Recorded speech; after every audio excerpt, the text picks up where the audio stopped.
Party మేనిఫెస్టోల్ని మించి ముందుకు వెళ్తున్నారు. నియోజకవర్గ అభివృద్ధికి తమదైన ముద్ర ఉండేలా స్పెషల్ మేనిఫెస్టోస్ ఇస్తున్నారు. అభివృద్ధిని పరుగులు పెట్టిస్తామంటూ ప్రణాళికలు ప్రజల ముందు పెడుతున్నారు. ఎక్కడా లేని విధంగా పల్నాడులో సొంత మేనిఫెస్టోలు రిలీజ్ చేస్తున్నారు ప్రధాన పార్టీల అభ్యర్థులు. పోటాపోటీ హామీలు, లోకల్ మేనిఫెస్టోలు,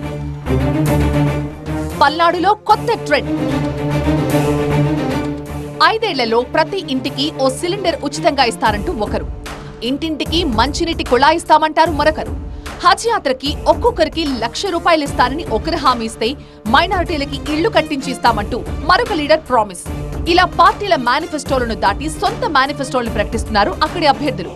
మా మేనిఫెస్టోని సూపర్ అంటూ ఎదుటి పార్టీ హామీలపై దుమ్మెత్తి పోసుకుంటున్నారు. దీంతో సమ్మర్ హిట్ తో పోటీ పడుతోంది పల్నాడు జిల్లాలోని కీలక నియోజకవర్గ రాజకీయం. గురజాలలో వైసీపీ నుంచి సిట్టింగ్ ఎమ్మెల్యే కాసు మహేష్ రెడ్డి, టీడీపీ అభ్యర్థిగా మాజీ ఎమ్మెల్యే ఎరపతినేని శ్రీనివాసరావు మరొకసారి పోటీ పడుతున్నారు. దీంతో విజయం కోసం ఇద్దరు హామీల వర్షం కురిపిస్తున్నారు.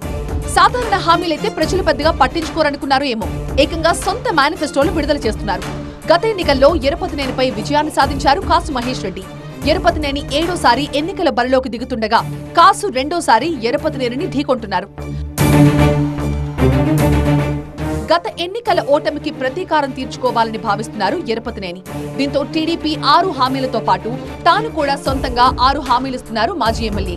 ఉచిత సిలిండర్ తో పాటు హజ్ యాత్రకు ఆర్థిక సహాయం, వేళాంగిని వెళ్లేందుకు క్రిస్టియన్లకు ఉచిత బస్సు ఏర్పాటు, యువతకు ఉద్యోగ అవకాశాలు అంటూ 6 హామీలతో ప్రత్యేక మేనిఫెస్టో విడుదల చేశారు ఎరపతినేని. రానున్న రోజుల్లో మరికొన్ని హామీలతో నియోజకవర్గ స్థాయి పూర్తి మేనిఫెస్టోని రిలీజ్ చేస్తామంటున్నారు. ఎరపతినేనికి ధీటుగా కాసు మహేష్ రెడ్డి కూడా ప్రత్యేక మేనిఫెస్టో రిలీజ్ చేశారు. ప్రతి ఇంటికి మంచినీటి కుళాయి, నడిగుడి మిర్చి మార్కెట్ యార్డ్, ఇంజనీరింగ్ కాలేజ్ ఏర్పాటు, సొంత స్థలం ఉండి ఇల్లు లేని వారికి ₹2,00,000తో ఇల్లు మంజూరు వంటి హామీలతో గురజాల ప్రజల్ని ఆకట్టుకునే ప్రయత్నాల్లో ఉన్నారు కాసు. దీంతో 2 పార్టీల్లో తమ నేతల మేనిఫెస్టోలపై చర్చ జరుగుతోంది.